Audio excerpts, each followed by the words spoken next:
We're now going to talk about crime.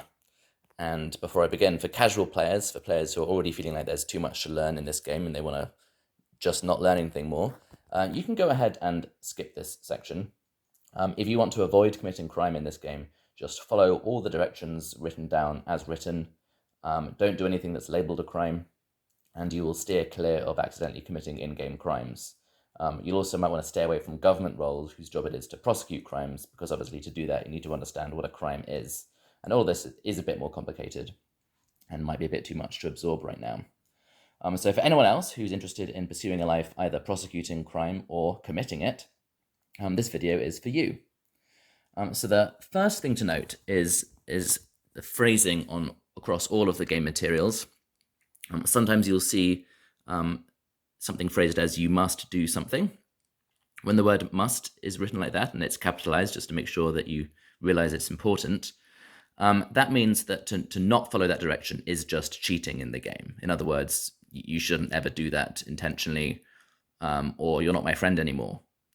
If you accidentally break a game rule, which of course will happen, this thing is absurdly complicated, that's fine. Just rectify your mistake as fast as possible. Try and cancel out any effects that you had. And if you catch someone else cheating, it is actually important to point that out and say, hey, that's breaking the game rules. If necessary, I will step in to rectify the damage and punish whoever cheated in the most amusing way possible. So that's the word "you must." You have to literally follow this. So, for example, this charity director, their job is to put charity projects into play. And this is saying, well, you can choose what charity project you put into play, but you are absolutely obliged by the game, if you have this role, to do that. Now, on other cards, you'll see this phrase that you're required to do X. Now, if you're required to do something, that means that it is an in-game crime not to follow that direction, but it's not cheating. So you can do that. It's just that you're going to be committing a crime if you do that. So, for example, the doctor is required as a pillar of society, which means that they have a really important ability that they're not allowed to basically not use. If someone comes and needs the doctor's services, you are required to provide your services, and you're required to charge a reasonable fee for your services. But you can break that rule. You can break that law, and if you do so, you're committing a crime.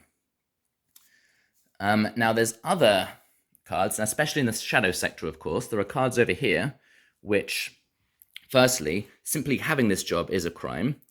So this is a kind of crime called a misdemeanor. There are 3 levels of crime, and I'll get to that in a second. So as soon as you have this role, you're already committing a crime. And then on top of that, to use these abilities is itself criminal. And it always says if something is criminal on the ability. So before I go further, I'll show you back to this crime guide, which shows that there are 3 levels of crime, which get worse and worse: misdemeanors, felonies, capital crimes. In brief, misdemeanors are the smallest one, and any time that you break this rule that says you are required to, that's considered a misdemeanor. The other 2 kinds of crime are always labeled, so felony crimes are much more serious, and of course capital crimes are pretty rare. You'll see it in the case of, for example, Hitman, which has the ability to assassinate people, and that is a capital crime, for example.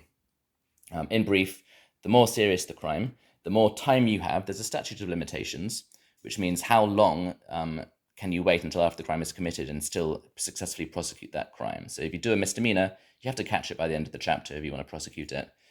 Felony can be the end of the next chapter. Capital crime, it can be the end of the next 2 chapters.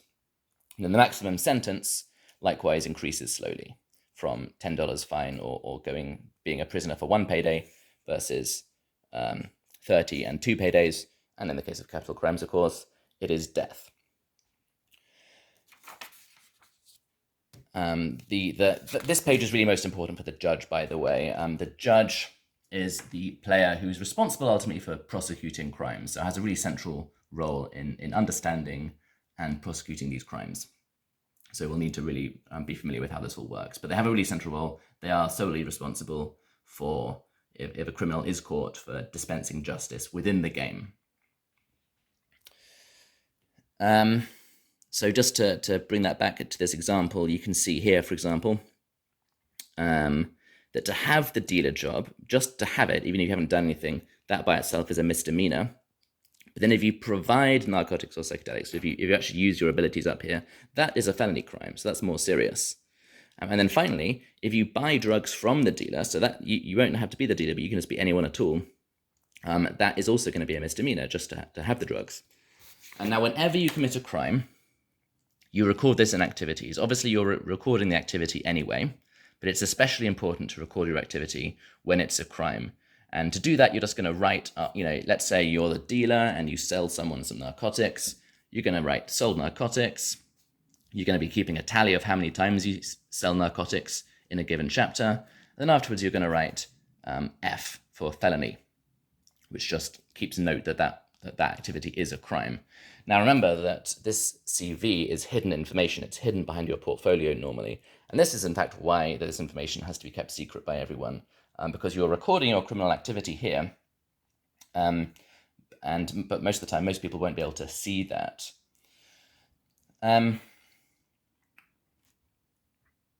So yeah, to summarize, lots of different players can commit crimes.